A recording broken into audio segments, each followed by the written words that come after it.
નમસ્કાર, મંતવ્ય ન્યૂઝ પર આપનું સ્વાગત છે। સીધો સંવાદ સાથે હું છું રોનક। આજે એક એવા મુદ્દાની ચર્ચા કરવી છે છેલ્લા 2 દિવસથી ચર્ચામાં વધુ રહ્યો છે અને આ મુદ્દો છે ટ્રમ્પનો ટેરિફ બોમ્બ। ભારત પર પહેલા 25% ટેરિફ લાદ્યો અને જે બાદ ભારતે તેની આકરી ટીકા કરતા હજુ પણ જે વધુ 25% લાદવાની ધમકી આપી અને લાદી પણ દીધો। હાલનો 25% ટેરિફ આજેથી લાગુ થયો અને આગામી જે 25% ટેરિફ છે 27 ઓગસ્ટના રોજથી લાગુ થવાનો છે। ત્યારે ભારતમાં અમેરિકાએ પશુપાલન ખેતી સાથે સંકળાયેલ અનેક ઉત્પાદનો છે તે ભારતમાં વેચવા માંગે છે અને જેના કારણે ભારતના જે સ્થાનિક લોકો છે, પશુપાલકો છે, ખેડૂતો છે તેને નુકસાન થાય તેવી શક્યતા પૂરતી દેખાય છે। ત્યારે વડાપ્રધાન નરેન્દ્ર મોદીએ પણ એવું કહ્યું કે હું કોઈ પણ કિંમત ચૂકવવા માટે તૈયાર છું, પરંતુ મારા દેશના ખેડૂતો પશુપાલકોને કોઈ પણ આંચ નહીં આવવા દઉં, તેમને તકલીફ નહીં પડવા દઉં। આ વાત કહીશું ને આજે એ જ મુદ્દા પર ચર્ચા કરવી છે કે હાલ ટેરિફ બોમ્બ એ ભારતના કયા ઉદ્યોગો પર અસર કરશે, ભારતના એવા કયા સેક્ટર છે કે જેમાં ટેરિફને કારણે મંદી અથવા તો ભાવ વધારો જોવા મળશે ને જે ખાસ અમેરિકાએ ટેરિફ લાદ્યો છે તો અમેરિકાને આનાથી શું અસર થશે। આજે સીધો સંવાદમાં આજ મુદ્દા પર ચર્ચા કરવી છે।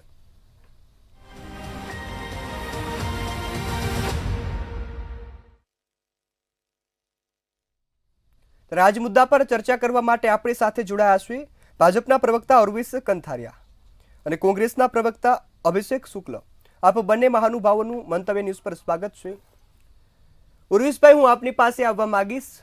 25% ટેરિફ આજે અને 25% 21 દિવસ બાદ અને ભારતમાં ખાસ વડાપ્રધાન નરેન્દ્ર મોદીએ કહ્યું કે કોઈ પણ કિંમત હું ચૂકવવા તૈયાર છું, ખેડૂતો અને પશુપાલકોને કોઈ પણ આંચ નહીં આવવા દઉં। ત્યારે અમેરિકાનો ટેરિફ એ ભારતને કેવી રીતે અસર કરશે? નમસ્તે। આજે જે 25%નો વધારો ટેરિફમાં કરવામાં આવ્યો છે એની પાછળનું બેકગ્રાઉન્ડ એક સમજવા જેવું છે રોનકભાઈ। અમેરિકાની ચૂંટણી નવેમ્બરમાં થઈ અને એમાં એ ચૂંટણી ઢંઢેરામાં કેટલાક પ્રજાને વચનો આપેલા, એમાં એક કહ્યું હતું કે મેક અમેરિકા ગ્રેટ અગેન। એના અંતર્ગત એમણે વિચાર્યું કે જે ડેફિસિટ છે, વેપારી ખાત છે અમેરિકાની, એ એમ કે આપણે કવર કરી લઈશું। હવે એમની એક લીડરશિપ સ્ટાઇલ છે પ્રેસિડેન્ટ ટ્રમ્પની, એટલે એમણે એમની રીતે નીતિઓ જાહેર કરવા માંડી, એક તરફી નીતિઓ જાહેર કરવા માંડી અને એના અંતર્ગત બધા દેશો ઉપર જુદા જુદા પ્રકારે ટેરિફ નાખી અને ડેફિસિટ રિડ્યુસ કરી અને મેક અમેરિકા ગ્રેટ અગેન કરવાનો એ પ્રયત્ન કરી રહ્યા છે। એમના દ્રષ્ટિકોણથી એ બરોબર હોઈ શકે, પોતાના રાષ્ટ્રની, પોતાના અર્થતંત્રના હિતની વાત કરે છે એવું આપણે કહી શકીએ। પરંતુ જ્યારે એ સ્થાનિક રાજકીય વાત જ્યારે વૈશ્વિક ફલક ઉપર આવે છે ત્યારે એનું અર્થઘટન બદલાઈ જાય છે, એની કોન્ટેક્સ્ટ બદલાઈ જાય છે। એટલે દાખલા તરીકે ભારત ઉપર આજે 50% ડ્યુટીની વાત કરી તો એનાથી ભારતના અમુક સેક્ટર્સ જે છે, જે અમેરિકા ઉપર જે નિકાસ થાય છે અમેરિકામાં, એના ઉપર નિર્ભર છે, એવા જે સેક્ટર્સ છે એમને અસર થવાની સંભાવના છે। અને એવા કયા સેક્ટર્સ છે? દાખલા તરીકે સોલર મોડ્યુલ સેક્ટર છે, તો લગભગ 98% એક્સપોર્ટ જે થાય છે એ અમેરિકામાં થાય છે સોલર મોડ્યુલ્સનું। એવી રીતે કોટનમાં લિનન છે કે સિમેન્ટ છે, પછી સ્ટોન છે, આ બધા એક્સપોર્ટના એવા સેક્ટર્સ છે કે જેનું અમેરિકા ઉપર અવલંબન વધારે છે। એટલે આ સેક્ટર્સ કેવી રીતે એડજસ્ટ થઈ શકે છે, એના માટે સરકાર શું કરી શકે છે, આ મહત્ત્વનું પરિમાણ છે। જી બિલકુલ। બીજું મહત્ત્વની વાત એ છે કે સરકાર આ દિશામાં શું કરી રહી છે। સરકારે પોતે મક્કમતાથી વાત આજે જાહેર કરી છે માનનીય વડાપ્રધાનશ્રીએ કે અમે કોઈ કોમ્પ્રોમાઇઝ નથી કરવાના, સમાધાન નથી કરવાના, કે ભારતના જે ક્ષેત્રો ઉપર અમેરિકા ઈચ્છે છે કે તમે ડ્યુટી ઓછી કરી દો, કૃષિ છે, પશુપાલન છે, ફિશરીઝ છે, કારણ કે એમને ભારતનું અર્થતંત્ર આકર્ષક લાગ્યું છે, એટલે એમાં એમ કે એગ્રીકલ્ચરમાં, ડેરીમાં, ફિશરીઝમાં અમારે એક્સપોર્ટ કરવું છે, પણ ડ્યુટી તમારી બહુ વધારે છે એટલે અમે એક્સપોર્ટ નથી કરી શકતા, તો ડ્યુટી તમે ઘટાડો। પરંતુ આપણે ડ્યુટી ઘટાડી દઈએ અને એ ડમ્પિંગ થાય તો આપણું કૃષિ ક્ષેત્ર, આપણું પશુપાલન ક્ષેત્ર કે આપણા માછીમાર ભાઈ બહેનો, એ લોકોની અર્થતંત્રની શું પોઝિશન થાય, એ વિચારીને સરકારે ખૂબ જ મક્કમ વલણ રાખ્યું છે અને એમાં કોઈ પણ પ્રકારની બાંધછોડ કરવાની એમણે સ્પષ્ટ ના પાડી દીધી છે. જી બિલકુલ ઉર્વિશભાઈ. આ સાથે અભિષેકભાઈ હું આપની પાસે આવવા માંગીશ. મક્કમ વલણ તો છે ખરા, પરંતુ અહીં આપણે પહેલાં પણ જોયું કે ચાઇના પર પણ જે મક્કમ વલણના કારણે વધુ ટેરિફ લાદ્યો અને ચાઇનાએ તેનો સામનો પણ કર્યો અને આગામી સમયમાં અમેરિકાએ પાછું પગલું ભરવું પડ્યું અને ટેરિફ ઘટાડવો પડ્યો. તો આપ કઈ રીતે જુઓ છો કે ભારત સાથે આ સ્થિતિ થઈ શકે ખરા? ભારત સાથે આ સ્થિતિ થવી કે ન થવી એ તો આપણા આપણા વડાપ્રધાન છે જે રાષ્ટ્રીય લેવલ ઉપર અને આંતરરાષ્ટ્રીય લેવલ ઉપર જે મિત્રતાના સંવાદો કરતા હોય છે એની ઉપર એમનો કેટલો મદદ રહેલો છે એ જોવાનું વધુ મહત્વનું રહે છે. અને તે કરતાં મારે ખાસ કહેવું છે કે જેમ આપણા ભાજપના મારા મિત્રએ કીધું કે ટેરિફ લાગ્યા પછી ધારો કે કૃષિ ક્ષેત્રમાં અને બીજા બધા ક્ષેત્રોમાં જેમ કે ડાયમંડ ક્ષેત્ર છે ને બધા ક્ષેત્રોમાં જ્યારે કહેવાય કે આપણને અસર પડશે, પણ અસર પડશે તો આપણે એ વૈકલ્પિક એનો રસ્તો શું શોધ્યો છે? મારો એક આ સીધો સવાલ છે કે આપણે ધારો કે કહીએ કે બાંગ્લાદેશ અને વિયેતનામ ને બીજા બધા કન્ટ્રીઝ છે તો એની પર ટેરિફ પણ ઓછો છે અને એની પાસેથી એ લોકો યુએસ માલ સપ્લાય પણ કરવાની વાત કરી રહ્યા છે. તો આપણા જે ફુગાવો અહીંયા વધે અને માલ આપણો જે જાય નહીં તો એની પણ બેરોજગારી પર અસર પડવાની અને આ બધા જ પરિણામો પર આપણે શું પગલાં લેવા એના માટે શું ખાસ રણનીતિ આપણી તૈયાર છે એ મારે ખાસ પૂછવું છે. જી બિલકુલ અભિષેકભાઈ. સાથે જ ઉર્વિશભાઈ, જે રીતે અભિષેકભાઈએ પણ પૂછ્યું કે અમેરિકા પાસે ઓપ્શન છે કે તે ભારત પાસે નહીં તો બીજા દેશ પાસેથી મંગાવી શકે છે, પરંતુ ભારતની અર્થવ્યવસ્થા પર આ ટેરિફ કઈ રીતે અસર કરશે? આમાં બે પરિમાણો છે રોનકભાઈ. એક છે કે ભારત અમેરિકામાં જે એક્સપોર્ટ કરે છે એ, અને બીજું પરિમાણ છે કે ભારત અમેરિકાથી જે ઇમ્પોર્ટ કરે છે એ. હવે વાત ક્યાં આવીને અટકી છે કે અમેરિકા ભારતમાં જે નિકાસ કરે છે અને ભારત જે આયાત કરે છે એમાં કૃષિ, પશુપાલન અને ફિશરીઝ ક્ષેત્રમાં અમેરિકા એમ કહે છે કે તમે ઓછું કરી દો તમારું ટેરિફ. આપણે ટેરિફ વધારે એટલા માટે રાખ્યું છે કે આપણા કૃષિ તંત્ર અને પશુપાલન તંત્ર, ફિશરીઝ સેક્ટરના હિત માટે રાખ્યું છે. કારણ કે એક ક્ષેત્રમાં આપણે માર્કેટ ઓપન કરી દઈએ તો આપણી લગભગ 50થી 60% પોપ્યુલેશન એના ઉપર નિર્ભર છે. એટલે એ મોટી આર્થિક અંધાધૂંધી થઈ જાય અને આપણો પરચેઝિંગ પાવર એ ત્યાં બેઝ લેવલે બિલ્ડઅપ થાય છે. જેવી રીતે મિત્રએ કહ્યું કોંગ્રેસના કે બેઝિક અસર કેવી રીતે થવાની છે એના માટે આપણે શું કરી રહ્યા છીએ. તો પહેલું તો અસર ના થાય.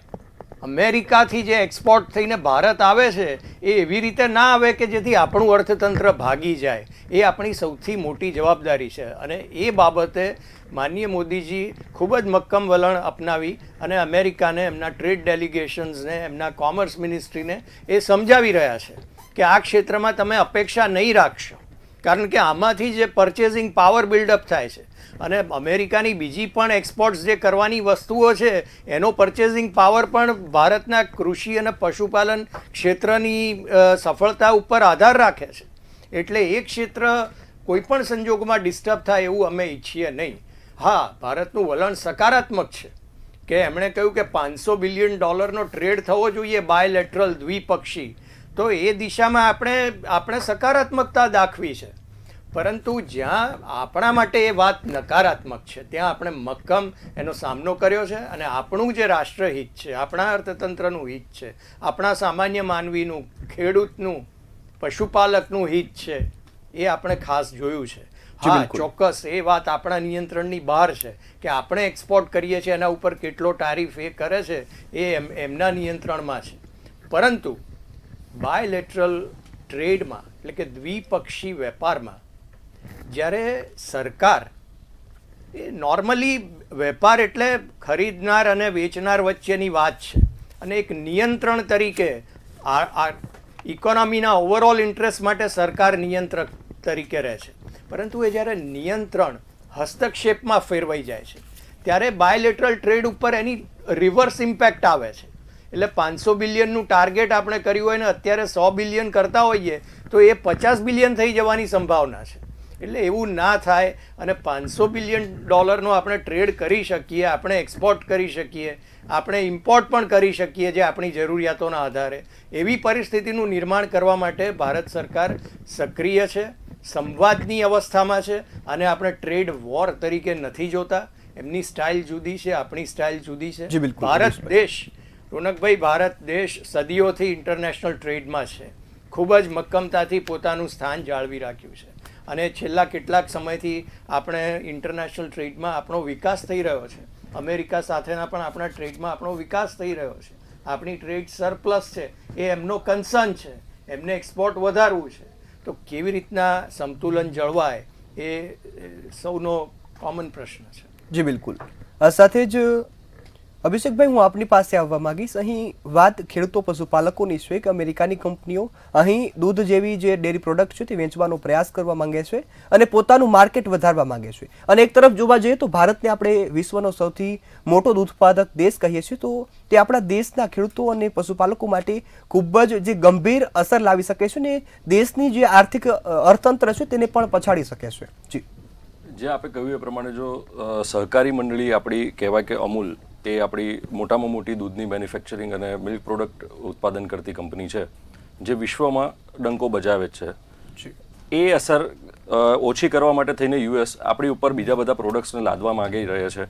પણ મારો કહેવાનો મારા મિત્રએ જે 500 બિલિયન સુધીની વાત કરી 2030 સુધીમાં, પણ 500 બિલિયન સુધીની વાતમાં મારે એક પ્રશ્ન એવો છે કે જે એમાં એક શરતો જે એ લોકોએ આપણી પાસે રાખવામાં મૂકી છે, એમાં આ જ વસ્તુ જે તમે મને પ્રશ્ન કર્યો એમાં જ હું પૂછવા માંગુ છું કે કૃષિ ક્ષેત્રમાં અને દૂધ ઉત્પાદન ક્ષેત્રમાં ઘણી સહકારી ક્ષેત્રોમાં ઘણી બધી અસર, જે 500 મિલિયનના સપના આપણે આંકડાઓને તો જોઈએ છે, પણ એ સપનાઓમાં ઘણી બધી આપણે ભોગ આપવાની વાત આવે છે. અને એ ભોગ આપવાની વાતમાં જ્યારે આપણે 100 કરોડની આસપાસ જ્યારે લગભગ 2-3 કલાક માટે આપણે ત્યાં માનનીય વડાપ્રધાન શ્રી ટ્રમ્પને બોલાવ્યા હતા 2020માં, ત્યારે આપણે બહુ બધો ખર્ચો કર્યો હતો. જો એ 100 કરોડ ખર્ચ્યા ન હોત અને એ 100 કરોડ આપણે શિક્ષણ ક્ષેત્રે અથવા તો મેડિકલ ક્ષેત્રે વાપર્યા હોત તો આપણી અત્યારે ઇકોનોમી અત્યારે ઘણી બધી આગળ હોત અને આપણું ભવિષ્ય પણ આગળ ઉજળું હોત. પણ વાત એ છે કે જે આપણે 500 મિલિયનની ને બિલિયનની બધી વાતો કરીએ છીએ ને, પણ મારો કહેવાનો મતલબ એટલો જ છે કે 500 મિલિયનના સપના બતાવવા કરતાં જ હકીકતમાં અહીંયા હાલમાં મેક ઇન ઇન્ડિયા, જે મેક ઇન ઇન્ડિયાનું સપનું બતાવીને આપણને અહીંયા બધું ચાલુ કર્યું, પણ મેક ઇન ઇન્ડિયાના આધારે કયા અહીંના અત્યારે ઉદ્યોગોને, નાના ઉદ્યોગો અથવા તો લઘુ ઉદ્યોગોને પ્રોત્સાહિત કરવામાં આવે છે આર્થિક રીતે અથવા તો બીજી કોઈ પણ રીતે. એની માટે પોલિસીઝ એ લોકોએ સરકારે બનાવવી જોઈએ કે જેના કારણે ઉદ્યોગ અને નાના ઉદ્યોગો અને મોટા ઉદ્યોગો એમની રીતે કામ કરી અને પ્રોડક્શન વધારી શકે કે જેના કારણે આપણે અહીંના ભારતના પ્રજાને વસ્તુ સસ્તી મળે અને એ લોકોને બહારની વસ્તુઓ પર, જેમ કે યુએસની વસ્તુઓ પર આપણે નિર્ભર ના રહેવું પડે. જી બિલકુલ અભિષેકભાઈ. આ સાથે જ આર્થિક વિશ્લેષક તરીકે આપણી સાથે પ્રોફેસર હેમંત શાહ જોડાયા છે. હેમંતભાઈ, આપનું સ્વાગત છે મંતવ્ય ન્યૂઝ પર. હું આપની પાસે આવવા માંગીશ. હેમંતભાઈ, ટ્રમ્પનો ટેરિફ વોર 25%, અત્યારે 25% બાદમાં ભારતનું અર્થતંત્ર કઈ રીતે અસર થશે? એક આર્થિક વિશ્લેષક તરીકે આપ કઈ રીતે જુઓ છો ને સ્થાનિક ઉદ્યોગોમાં અને સ્થાનિક પશુપાલકોમાં શું અસર જોવા મળશે અને ભારતે આગામી સમયમાં શું પગલાં લેવા જોઈએ? નહીં, આમાં એવું છે કે આપણે જે વસ્તુઓની નિકાસ અમેરિકામાં કરીએ છીએ એ વસ્તુઓની નિકાસ ઉપર જ અસર થવાની છે. એટલે એમાં ખેત પેદાશોની નિકાસ બહુ જ ઓછી છે. એટલે આપણે, મને લાગે છે કે એની ચિંતા કરવાને બદલે જે વસ્તુઓની નિકાસ ત્યાં થઈ રહી છે એ વસ્તુઓની નિકાસ ને ઉપર શું અસર થશે એની ચિંતા કરવી જોઈએ. એમાં સૌથી મહત્વની નિકાસ અત્યારે જો કોઈ હોય તો તે મોબાઈલ ફોનની છે. અમેરિકા જેટલા મોબાઈલ ફોનની આયાત કરે છે એમાં આપણા જે મોબાઈલ ફોન છે એ 36% જેટલા છે. હવે એના ઉપર કુલ 50% જેટલી જકાત નાખવાની થઈ. 25%ની જાહેરાત પહેલા થઈ, 25%ની જાહેરાત હમણાં થઈ, એટલે કુલ 50%ની જાહેરાત થઈ ગઈ. બરાબર? એટલે કોઈ મોબાઈલ ફોન માની લો કે 50,000 રૂપિયાનો હોય અને એના ઉપર બીજા 50% જકાત નાખે અમેરિકા, તો 75,000 રૂપિયાનો થાય. તો એની નિકાસ આપણે ત્યાંથી ઘટે એ બહુ સ્વાભાવિક છે. એવી જ રીતે આપણે ત્યાંથી જેની નિકાસ થાય છે એમાં હીરા જવેરાત છે, એમાં વસ્ત્રો છે અને એમાં સ્ટીલ પેદાશોનો સમાવેશ થાય છે કે જેની નિકાસ આપણે અમેરિકામાં વધારે કરીએ છીએ.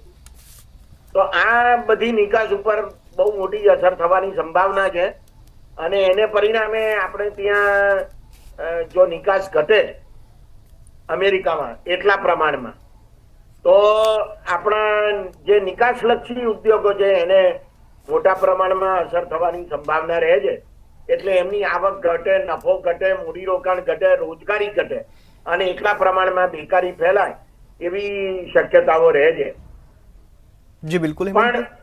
મને એક બાબત કહેવાનું મન થાય છે અને તે એ છે કે અમેરિકાએ જયારે ચીન ઉપર જકાત નાખી તો ચીને તરત જ જકાત નાખી સામે અમેરિકાની ચીજો ઉપર. તો આપણે કેમ એવી જકાત ના નાખી શકીએ સામે તરત જ? કેમ ના કર્યું આપણે? આ મોટો સવાલ છે.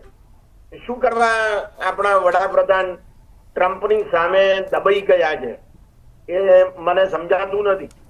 આમ તો તેઓ એમ કહે છે કે 56ની છાતી છે.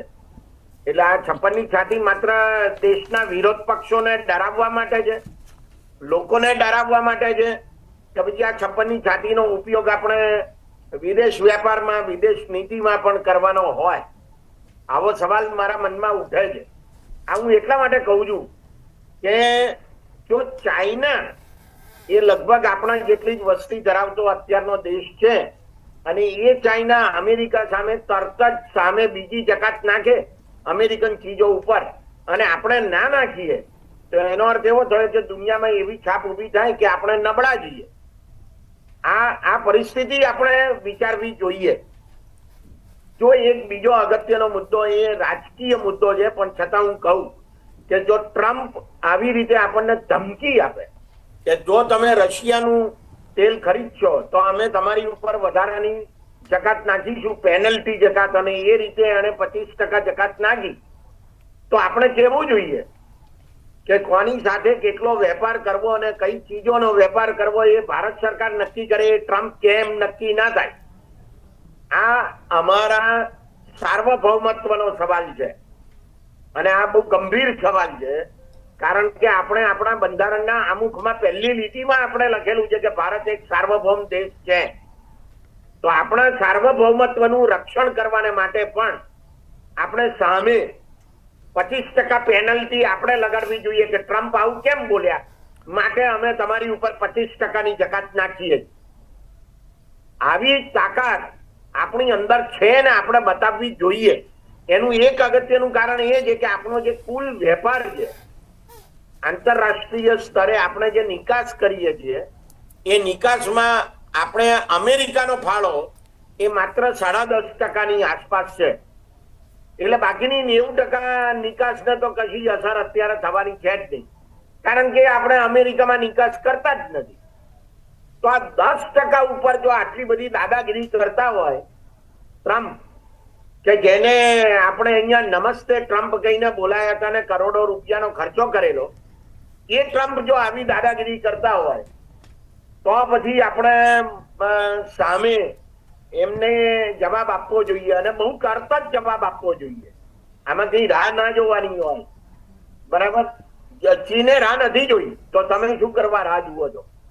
જી જી બિલકુલ હેમંતભાઈ. આ સાથે જ ઉર્વિશભાઈ, હું આપની પાસે આવવા માંગીશ. અમેરિકા એક વેપારી દેશ છે ને પોતાનું ધ્યાન રાખે ને સામેવાળા પક્ષને પચાડવાનું કામ કરતો હોય, તેની જે ટેરિફ લગાવ્યો એમાં પોતાની જરૂરિયાતની જે વસ્તુઓ છે, દાખલા તરીકે હેમંતભાઈએ વાત કરી કે મોબાઈલ ફોન એ સૌથી વધુ ઇન્ડિયામાંથી મંગાવે છે ને તેના પર એને 0% ટેરિફ લગાવ્યો. અને આવી વસ્તુ પોતાની જરૂરિયાત છે તો તેમાં ટેરિફ ઓછો છે અને બીજા માટે આ ટેરિફ વધુ કેમ? તો અહીં જે સવાલ એ ઊભો થાય કે જે નીતિઓ છે તેનામાં ક્યાંય ને ક્યાંય ગડબડ જોવા મળે છે. આપણી નીતિ બહુ સ્પષ્ટ છે કે જે ક્ષેત્રમાં આપણે માર્કેટને પ્રોટેક્ટ કરવાનું છે, આપણા માર્કેટને, ત્યાં આપણી ઓલરેડી આપણી ડ્યુટી વધારે છે. કે એવી રીતના ડ્યુટી સ્ટ્રક્ચર આપણે ગોઠવેલું છે પશુપાલન અને ખેતીમાં કે જેથી બહારથી કોઈ માલનું ડમ્પિંગ ના થાય અને આપણું અર્થતંત્ર ખોરવાઈ ના જાય. આપણા ખેડૂત જે છે કે આપણા પશુપાલક છે એમનું હિત જળવાઈ રહે એ માટે આપણે જે હાયર ડ્યુટી રાખી છે કે જેથી કરીને કોઈ ઇમ્પોર્ટ ના કરી શકે અને ડિસ્ટર્બ ના કરી શકે, એ બાબતમાં આપણે 56ની છાતી બતાવી છે, મક્કમતા રાખી છે કે એમાં સહેજ પણ આપણે રાષ્ટ્રહિતમાં કે અર્થતંત્રના હિતમાં સહેજ પણ કોમ્પ્રોમાઇઝ કરવાના નથી. અને એ અત્યાર સુધી એ અડગ રહ્યા છીએ એ બાબતમાં. હા, જે અમેરિકામાં આપણે એક્સપોર્ટ કરીએ છીએ હેમંતભાઈએ વાત કરી એમાંથી કેટલાક સેક્ટર્સ એવા છે કે જે અમેરિકા ઉપર અવલંબિત છે. આપણે જનરલી એક્સપોર્ટ કરીએ છીએ અને માત્ર 10% જ અમેરિકા ઉપર આપણે ડિપેન્ડન્ટ છીએ, બાકી 90% વિશ્વભરમાં આપણે એક્સપોર્ટ કરીએ છીએ. એટલે ક્યાંક એડજસ્ટ થઈ જાય કે બીજે કોઈક જગ્યાએ વધારે બિઝનેસ કરીને, પરંતુ અમેરિકા ઉપર અવલંબિત કેટલાક સેક્ટરો છે, એ સેક્ટરનું જે મોમેન્ટમ છે એ જાળવી રાખવા માટે જે પ્રયત્નો કરવા જોઈએ એ દિશામાં સરકાર અત્યારે સક્રિય છે. જેવી રીતના મેં આપને કહ્યું શરૂઆતમાં કે સોલર મોડ્યુલ, તો 98% ભારત 100 સોલર મોડ્યુલ એક્સપોર્ટ કરે છે, એમાંથી 98 અમેરિકામાં જાય છે. જી બિલકુલ, એટલે એનું પ્રમાણ વધારે છે. એવી રીતે કોટન લિનન, પ્રિન્ટેડ લિનન છે કે સ્ટોન છે કે સિમેન્ટ છે, આમાં આપણે વધારે અવલંબન અમેરિકા ઉપર છે. એટલે આ સેક્ટર્સ ઉપર જે અમેરિકા સાથેના વેપાર ઓછો થવાથી કે ડ્યુટી વધવાથી જે અસરો પડવાની છે એ અસરોમાંથી આપણા સેક્ટર્સને કેવી રીતે બચાવી શકાય એ માટેના પ્રયત્નો અત્યારે સક્રિય રીતે ચાલે છે. જી બિલકુલ ઉર્વિશભાઈ. અભિષેકભાઈ, હું આપની પાસે આવવા માંગીશ. અહીં લોકો એ સવાલ ઉઠાવી રહ્યા છે કે જ્યારે પણ ભારતીયોને ત્યાંથી હથકડી પહેરાવીને મોકલવામાં આવ્યા ત્યારે જો તેમની સામે કડક પગલાં લેવાના શરૂ કર્યા હોત તો ક્યાંક ને ક્યાંક એ ભારતનો જે ડર છે તે રહ્યો હોત. પરંતુ અત્યારે ટ્રમ્પ જે સવારે ઉઠી નવી પોસ્ટ કરે છે ને ભારતને ધમકી આપે છે, તમે આ કરશો તો અમે આ કરી દેશું, તમે આ કરશો તો અમે આ કરી દેશું, આ કેટલી હદે યોગ્ય કહેવાય? આ બાબત ઉપર આપણે આપણા પૂર્વ વડાપ્રધાન શ્રી સ્વર્ગસ્થ ઇન્દિરા ગાંધીજીને યાદ કરવા જોઈએ કે પ્રેસિડેન્ટ નિક્સન જ્યારે આવ્યા હતા ત્યારે 3 કલાક એમને કેબિનની બહાર બેસાડી રાખ્યા હતા. એ દાખલો પણ આપણે ભૂલવો ન જોઈએ. અને જ્યારે આપણે રેડ કાર્પેટ પાથરીને, જેમ સાહેબે કીધું, હેમંત સાહેબે, કે આપણે એમનું સ્વાગત કરીએ છીએ, એમના માટે રેડ કાર્પેટ બિછાવીએ છીએ, 100 કરોડથી ઉપર વધુ, માત્ર ને માત્ર 3 કે 4 કલાકના ખેલ માટે, આપણે ઇવેન્ટ માટે 100 કરોડથી વધુ રૂપિયાનું આંધણ કરીએ છીએ કે જે કોઈ જ જરૂરી નથી. અને અત્યારે હાલમાં આપણને જે ધમકીઓ આપી રહ્યા છે કે 20% લગાવી દઈશું, 25% લગાવી દઈશું, 50% લગાવી દઈશું. અરે ભાઈ, સાહેબે કીધું એ મુજબ જ સામે આપણે લગાવી શકીએ છીએ ટેરિફ. આનાથી જેમ આપણા ભાજપના મિત્રએ કીધું કે જે ક્ષેત્રોમાં આપણું નિકાસ વધુ છે એ ક્ષેત્રોમાં આપણે બીજા રસ્તા જોઈ રહ્યા છે, પણ આપણી પાસે બીજો એવો રસ્તો વૈકલ્પિક કયો છે કે જ્યાં આપણે આપણા માલનો નિકાસ કરી શકીએ અને જેનાથી અત્યારે હાલમાં આપણે સુરતના રત્નોના જે રત્ન બજારને બધું જોઈએ તો અત્યારે ઓલરેડી આપણે મંદીના હેઠળમાં છીએ. તો હજી આવનારા બીજા 2-3 મહિના સુધી આપણે એ જ મંદીના અસરમાં રહેવાનું છે. અને એની સીધી અસર મારી દ્રષ્ટિએ ગુજરાત અને મહારાષ્ટ્રને સૌથી વધુ પડશે, કેમ કે સૌથી વધારે નુકસાન આપણને એટલા માટે થાય છે કે આપણે ગુજરાતમાંથી જ કાપડનો ઉદ્યોગ, જેમ ભાઈએ કીધું કે લિનન, તો લિનનને બધાનું ગુજરાતમાં જ પ્રોડક્શન સૌથી વધુ થાય છે. રત્નોનું પણ આપણે ત્યાંથી ગુજરાતમાંથી નિકાસ વધુ થાય છે. તો આની સામે યુએસએ તો વિયેતનામ અને બાંગ્લાદેશ જેવા અન્ય કન્ટ્રીઝ કે જ્યાં ટેરિફ ઓછો છે એ લોકોની સાથેથી માલ લેવા માટેનો ખરીદારો પહેલેથી જ વૈકલ્પિક સપ્લાયર શોધવાનું શરૂ કરીને બેઠેલા છે. પણ જ્યારે આપણી પાસે અત્યારે કોઈ નીતિ નથી, અને મારે કહેવું છે કે સાહેબે કીધું એ મુજબ કે 2 જ રસ્તા હોવા જોઈએ, આક્રમણ અથવા તો શરણાગતિ. તો પછી તમે શરણાગતિ સ્વીકારી લો અથવા તો પછી આક્રમણ કરી લેવું પડે. ટેરિફની સામે ટેરિફ લગાવવો પડતો તો લગાવી દેવો જોઈએ, અને જે પણ કરવું જોઈએ એમાં વિપક્ષ સાથે જ છે આપની. જી બિલકુલ અભિષેકભાઈ. હેમંતભાઈ, હું આપની પાસે આવવા માંગીશ. અહીં ટેરિફ લગાડવામાં આવે છે, સામે પણ લગાડવામાં આવે છે, પરંતુ અહીં સામાન્ય જનતાને હવે આ મુદ્દાને કઈ રીતે જોવો જોઈએ? સામાન્ય જનતાના સંદર્ભમાં 2 અગત્યના મુદ્દા છે. જી. જે ક્ષેત્રોમાં નિકાસ આપણી ઘટે એ ક્ષેત્રોમાં રોજગારી ઓછી થાય, બેકારી વધે, એટલે સામાન્ય લોકોને એ રીતે અસર થઈ શકે. બીજો અગત્યનો મુદ્દો એ છે કે જે ક્ષેત્રોમાં નિકાસ આપણી ઓછી થવાની છે એના સંદર્ભમાં જો બેકારી થાય તો પછી એ લોકોની આવક ઘટે, અને એ લોકોની આવક ઘટે તો એનો અર્થ એ થાય કે આપણી ગરીબીમાં એટલા પ્રમાણમાં થોડો વધારો થાય. પણ મેં તમને કીધું એમ કે અમેરિકા સાથેનો જે આપણો નિકાસનો વેપાર છે એ તો 10.5% આસપાસ છે, એનાથી વધારે નથી. એટલે જે કંઈ અસર થવાની છે તે આટલી થવાની છે, એનાથી વધારે થવાની નથી. મુદ્દો ત્યાં આવીને ઉભો રહે છે કે એ આપણને ધમકી આપે છે ને આપણે સાંભળી રહ્યા છીએ. ના ના, આપણે વાટાઘાટો કરીએ છીએ, આપણે વાટાઘાટો કરીએ છીએ, આપણે વાટાઘાટો કરીએ છીએ. અરે પણ તો એને ખબર નથી કે એ આપણી સાથે વાટાઘાટો કરે છે. તોય ધમકીઓ આપે છે. અને આપણે એમ કયા કરીએ કે ના આપણે તો વાટાઘાટો કરીએ છીએ, આપણે તો વાટાઘાટો કરીએ છીએ. આ કોઈ રીત નથી. આંતરરાષ્ટ્રીય બજારમાં અને આંતરરાષ્ટ્રીય રાજકારણમાં આવી રીતે કોઈની ધમકીથી દબાઈ જવું, ડરી જવું, એ ખરેખર બહુ જ ખરાબ બાબત છે. અને છેલ્લા 4-6 મહિનાથી આપણે ડરેલા છીએ.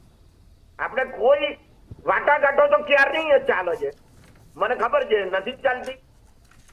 તો સવાલ ઉભો એ થાય છે કે વાટાઘાટો ચાલુ છે તો પછી ટ્રમ્પ ધમકી કેમ આપે છે અને તમે એનો કેમ જવાબ નથી આપતા? આ મુદ્દો મહત્વનો છે, બરાબર.